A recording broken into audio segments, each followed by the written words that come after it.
Bonjour à tous, j'espère que vous allez bien, que cette vidéo vous trouve en pleine santé et que les intempéries de la semaine dernière n'ont pas été trop violentes chez vous et n'ont pas créé trop de dégâts. Ici ça a été quelques grêlons mais beaucoup de pluie, tant mieux, ça arrose les arbres, ça arrose la nature, mais rien de grave. Bien, aujourd'hui nous parlons de l'énergie de l'élément bois, première partie. Le bois est une énergie d'expansion et nous allons le retrouver en secteur est et sud-est. Cette énergie d'expansion est là pour révéler les choses qui étaient cachées jusqu'à présent dans les éléments du cycle antérieur. Dans les éléments antérieurs du cycle, c'est-à-dire que la créativité, que l'on va retrouver en secteur ouest, puisque l'ouest c'est le secteur du carré Lochou, des projets qui vont être réfléchis, entre autres, qui va se révéler avec la force et la volonté de l'eau en secteur nord, puis être mis dans la matière avec l'énergie de la terre, et que les projets vont commencer à être révélés avec notre énergie du bois, l'expansion, pour vraiment être mise en lumière en secteur sud, donc avec l'énergie du feu. Cette énergie du bois est une énergie yang, hein, puisqu'elle est en expansion, contrairement au métal qui est de l'introversion. Elle permet de se tourner vers l'extérieur et elle est liée bien sûr à l'élément bois, c'est-à-dire au vert et au marron. Et oui, les plantes, notamment les crassulas, sont dans l'énergie du bois. Et lié aux formes rectangulaires et à l'émotion de la colère, l'organe étant le foie. L'émotion de la colère, j'y reviendrai la semaine prochaine, dans la deuxième partie, avec la psychologie de l'énergie bois.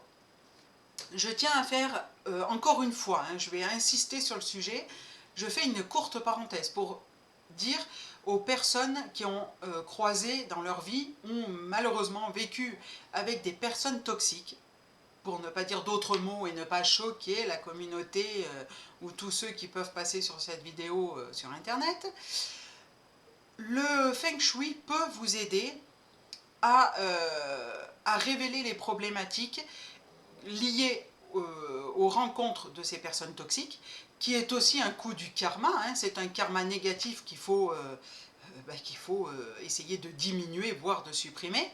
Donc là, tout ça est lié au développement personnel et on s'éloigne un peu du Feng Shui. Par contre, le Feng Shui, quand on va poser le carré Lochou sur votre habitation, va permettre de mettre en lumière certaines problématiques, hein, puisque certains secteurs vont se révéler, les choses qui se passent dans ces secteurs-là vont être révélées, et donc on peut mettre le doigt, pour ceux qui savent, mettre le doigt sur tout ce qui est blessure transgénérationnelle, pourquoi à ce moment-là on a rencontré des personnes toxiques, etc. Parce que les personnes toxiques ont un radar, les dauphins ont un sonar, et eux ils ont un radar pour en fait savoir sur quelles personnes ils vont mettre leur emprise psychologique, hein. Donc ça c'est très compliqué à comprendre pour celles qui n'ont jamais rencontré de personnes toxiques, et je leur souhaite vraiment de ne jamais en rencontrer. Par contre, celles qui ont rencontré ces gens-là, hommes-femmes, hein, dans n'importe quel domaine, que ce soit le travail, la famille, la relation de couple, les amis, savent que ces gens-là ont un sonar qui permet de détecter les personnes dans des énergies basses. Et les grands spécialistes de la psychologie et de ces gens-là vous diront que c'est de la vampirisation inconsciente et qu'il faut absolument travailler sur notre énergie pour ne plus avoir affaire à ces gens-là. Donc le Feng Shui va révéler les problématiques qui vous ont amené à rencontrer ces gens-là, parce que on a des choses à travailler par rapport à ces énergies négatives. Et justement, avec les préconisations que l'expert va faire, eh bien, ça va aussi vous mettre dans une énergie de changement et pour vous mettre sur la voie de l'amélioration pour ne plus rencontrer de personnes toxiques. Voilà.